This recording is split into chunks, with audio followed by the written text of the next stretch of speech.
Women farmers, like Polly Apio, produce half of the world's food. Polly manages 10 acres of land in Uganda, in sub-Saharan Africa.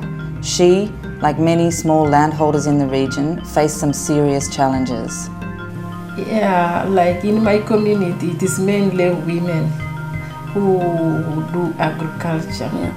Though a higher percentage is women, and there's a smaller percentage of men also. Smallholders are responsible for about 90% of the food grown in Africa, where the crisis of malnutrition is the greatest, and produce roughly half of the food supply worldwide. And that is why empowering smallholders to produce more food for local markets is foundational to global food security. Visiting Australia with ActionAid, Polly met with other small-scale farmers to talk about life on the land. Yeah, who helps you work on your farm? Virtually, we have what we call community labor, in the sense that my community who live around me, the women, we dig, like today we go in one person's garden, tomorrow we go to the next one, because we cannot, we can't afford hired labor. There are many causes of global hunger, which researchers and groups like ActionAid are working to understand and alleviate. The world grows enough food to feed everyone. The fact that some are going hungry the cause of that is rooted in maldistribution of wealth and incomes. In Africa, for example, only 1% of the land is owned by women due to laws and sociocultural structures that restrict women's land rights. We have a big problem on land ownership. The land, the 10 acres, is not my personal land. That's my husband's land, which he inherited from his father. And traditionally, women in Uganda do not own land.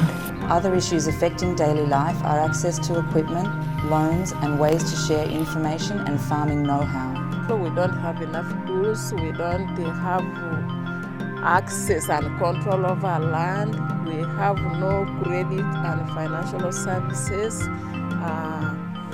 and the rest. While Australian farms typically store water in dams to cope with drought, Polly's village does not have this security. But in my community, water is a big problem. We don't have dams around. There are no dams around, so we majorly depend on rainwater. And when the rain disappears, that's the end of the crops. Polly and I identified that water security is the most important thing for our farming enterprises. And we both face different challenges with that water security, but our farming operations rely so intensely on that water security. All of these factors, which limit food production, can lead to food shortages and hunger. Farming is also getting more difficult for both men and women smallholder farmers due to climate change, soil degradation, intensifying droughts, unreliable rains, as well as increasing price volatility. And as a result, food production per person in Africa is about 10% lower today than it was in the 1960s.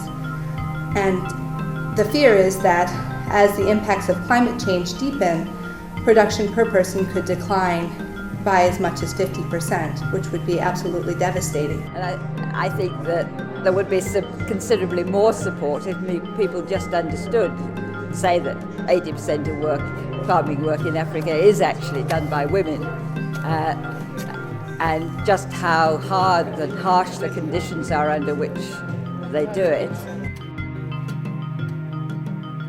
The community-run seed bank has meant better harvests for Polly, which has led to healthier diets and money for education and health services. With the support from ActionAid, I have enough food to feed my family now.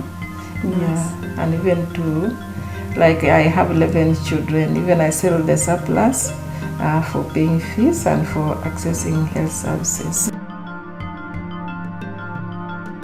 We need to change the mindset.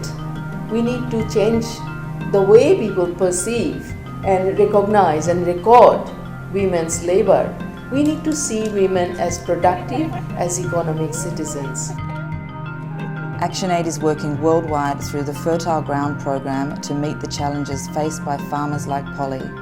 Their message is that helping women smallholders to farm helps everyone.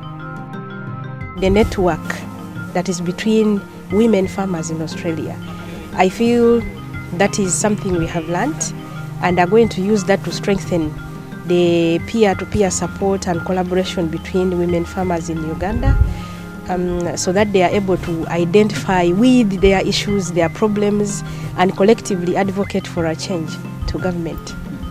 Also sending across messages to the leaders in the world, because here the network is clear, everybody has access to email and internet. They should send as much messages as possible to the world to support small-scale farmers across Africa and the rest of the continents, because they bring the food to the table.